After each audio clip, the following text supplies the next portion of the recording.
Welcome back to our linear algebra course.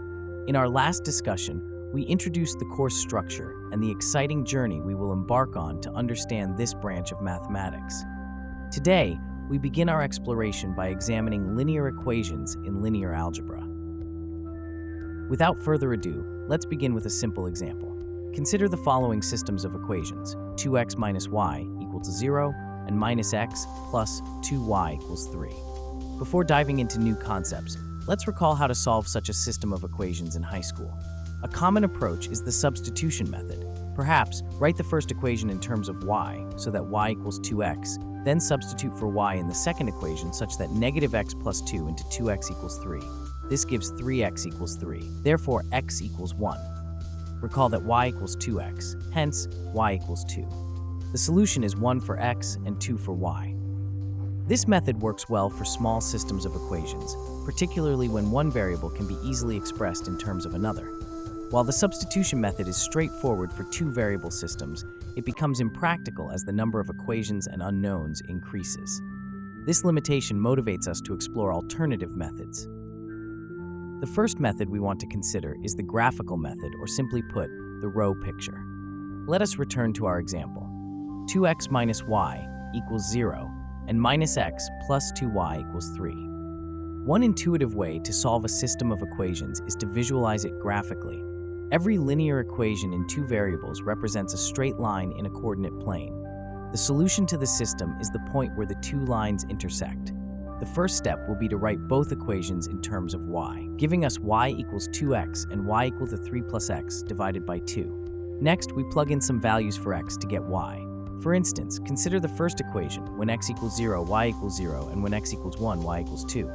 Now we can plot a straight line through the 2 points. Similarly, for the second equation, when x equals minus 1, y equals 1, and when x equals 1, y equals 2. By plotting each row of the equation on a Cartesian coordinate system, the solution corresponds to the point of intersection. For our example, that point is 1, 2. That is 1 for x and 2 for y, similar to the substitution method. This graphical method helps in understanding how many solutions exist. There is only one solution if the lines intersect at a single point. There is no solution if the two lines are parallel lines that never intersect. There will be infinitely many solutions if the two lines are coincident lines that overlap entirely.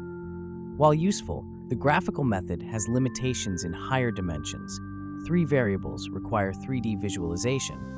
Can you imagine what it will be like trying to visualize lines in 4 dimensions? This leads us to yet another approach. The column picture, a vector approach. A different perspective is to view the system as a problem of combining vectors.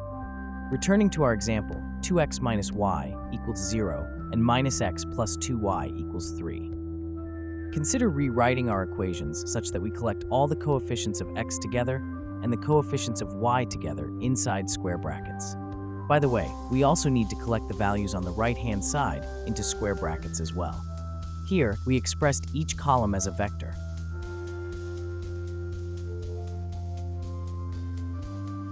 Suppose we call this column vector v1, this column vector v2, and let's call this b. We can plot the vectors represented by each column.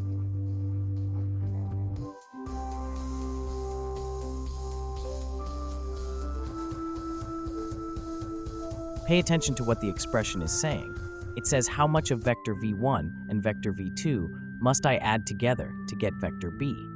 Basically, we are trying to find the correct proportions of x and y to combine these vectors to reach b. This requires 2 main concepts, which we will discuss in the next part of the lesson. The concept of vector scaling and vector addition. Visually, this means adding scaled versions of each vector until we land on the desired result. But for now, let's try to visualize this. Since we already know the results, we will simply add 1 of vector 1 and 2 of vector 2 to get to b.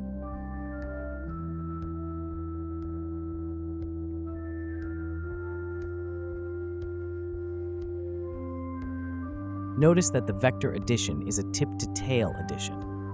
This interpretation is useful in more complex scenarios, where matrices and vector spaces provide a more structured solution framework. We will build on this column picture approach in subsequent lectures. Well, if you have followed to this point, you might already start thinking of the problem here already. Pause for a while and think about what challenge you might face here using the column picture. Yes, you would be right if you're thinking about how to visualize the column picture in a higher dimension. While you could be able to visualize the column picture in 3D, visualizing it in a higher dimension will stretch even the brilliant minds. That leads us to yet another approach, and this time, I promise this will be the last approach we will consider. The matrix approach, Gaussian elimination. The matrix approach helps us to put it all together. Here, we will collect all the coefficients into a matrix form. To understand this, let's return to our example once more. 2x minus y equals to 0, and minus x plus 2y equals 3. We will collect all the coefficients of x and y into a coefficient matrix. This can be achieved by collecting the coefficients in the first equation into the first row of the coefficient matrix. Therefore, 2 and minus 1 go into the first row. Similarly, we collect the coefficients of the second equation, minus 1 and 2, into the second row of the coefficient matrix. Of course, this will continue if there are more than 2 equations. For this example, our coefficient matrix has only 2 rows and 2 columns.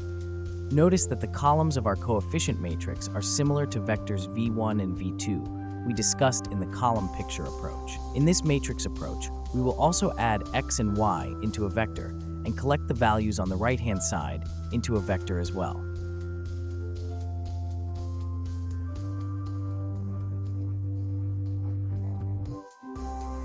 Now look at the system closely. This has the following form: ax equals b, where a is our coefficient matrix, x is a vector of our unknowns, and b is a vector we want to get to. Well, how do we solve for our unknowns? To address this question, we can systematically transform the current system into a simpler system using Gaussian elimination, a method that allows us to eliminate variables step by step.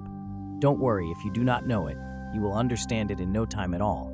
But for today, we will use it in its simplest form and build on our understanding today in subsequent lectures.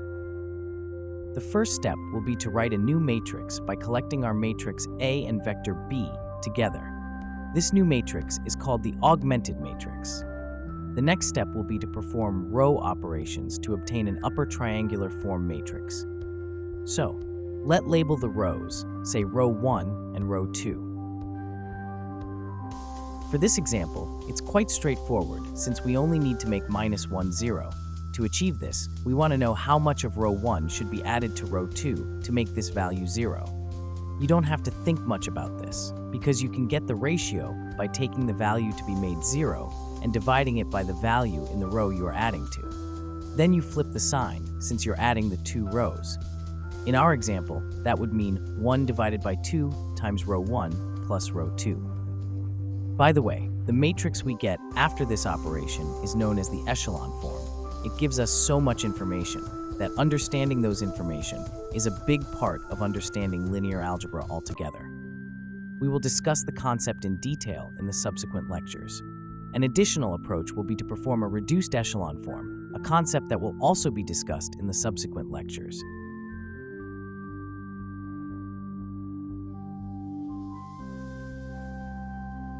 For this example, we can now solve the system because we get from the last row that 0x plus 3 divided by 2y equals 3, which means 3y equals 6 and y equals 2. If we substitute y into the first row, where we have 2x minus y equals 0, then we get 2x equals 2 and x equals 1.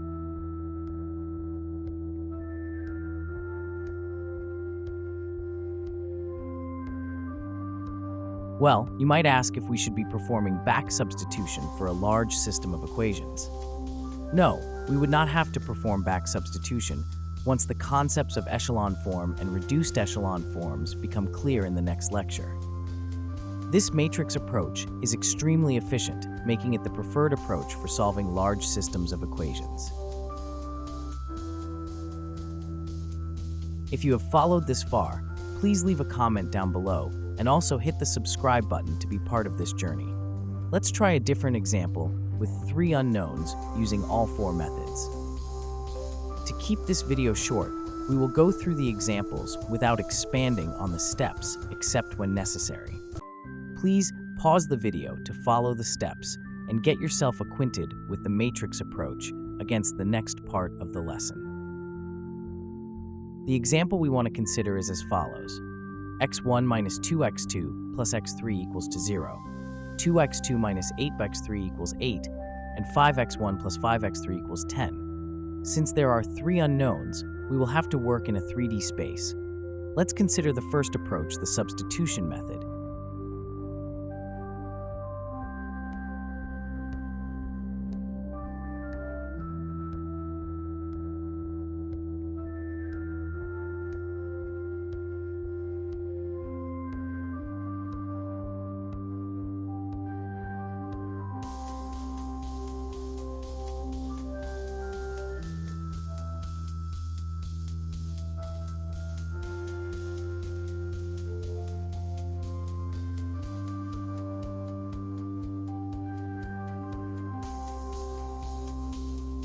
Here, you see how complex the substitution method becomes as the number of unknowns increases.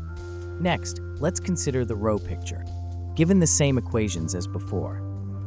First, we'll express each row in terms of one of the variables. Let's choose x3 as the dependent variable. Rewriting the first equation in terms of x3, we can see that for any values of x1 and x2, there will always be a corresponding value for x3. This means we can freely choose x1 and x2 from an entire plane of values. Now let's visualize this plane. Next, we do the same for the second row, plotting its corresponding plane. Then, we repeat the process for the third row. The solution to the system is the point where all 3 planes intersect. And that point happens to be the same as the one we found in the substitution example. At this intersection, x1 is 11 over 4, x2 is 1, and x3 is negative 3 over 4. Here you can see the complexity of using the row picture approach.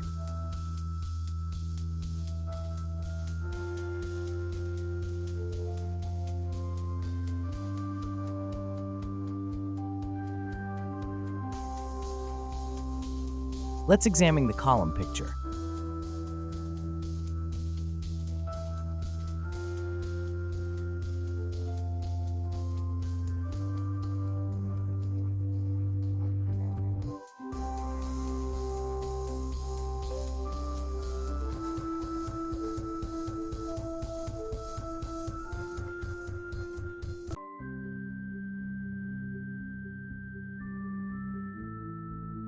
Again, from the equations, it may not be easy to find the proportion of x1, x2, and x3.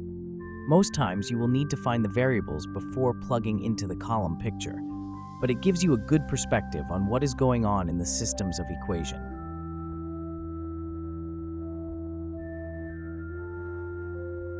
Finally, let's consider the matrix approach.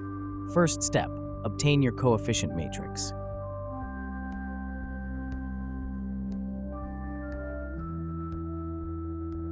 Next step, write the system in the form AX equals B.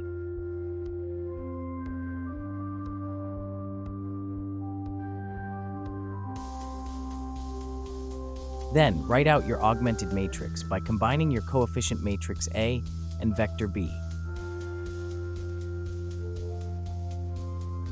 Reduce the augmented matrix to obtain your echelon form.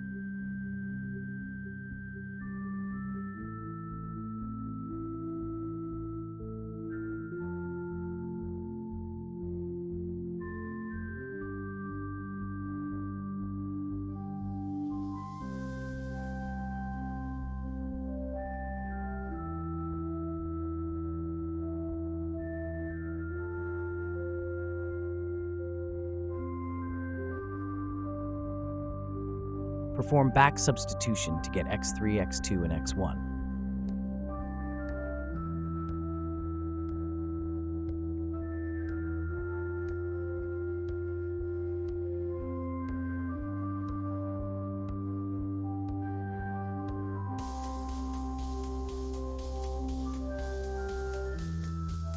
And that is it, or is it? In the next part of this lecture, we will discuss the echelon form and reduced echelon forms in detail. We cannot conclude the first part of the lesson without taking a look at where we find systems of linear equations. Linear equations arise in various real-world scenarios, for example, in budget planning. Suppose a student has a monthly budget where food costs F dollars per month and housing costs H dollars per month. If their 2-month budget is $2,000 and they plan to spend twice as much on housing as on food, we can generate a system of linear equations as follows. 2h plus 2f equals 2,000, and h minus 2f equals 0. Another example can be that we are interested in robotics. A robotic arm moves in space using equations that determine joint angles. If a robot's position is controlled by 3 linear actuators with forces x, y, and z, equations like x plus 2y minus z equals 5 and 3x minus y plus 4z equals 10 can describe its movement. What if we are interested in communication engineering? In communication engineering, signal processing relies on solving equations for filtering noise, represented as matrices in algorithms. For example, the received signal y at a mobile user can be modeled as y equals hx without the noise term, where x is the transmitted message, h represents the communication channel, and y is the received signal. The goal will be to determine x, meaning the user must solve for the original transmitted message. By the way, note how the equation is similar to the matrix form ax equals b. Today, we laid the groundwork for solving linear equations using different perspectives: substitution, graphical, row picture, vector, column picture, and matrix approaches. These techniques provide us with powerful tools to tackle more complex problems in linear algebra. In our next session, we will analyze when systems have unique, infinite, or no solutions, which will deepen our understanding of linear dependencies and consistency. Before we wrap up, take a moment to challenge yourself with these questions. Share your answers in the comments section. Don't forget to subscribe and hit the notification bell. And see you in the next lecture.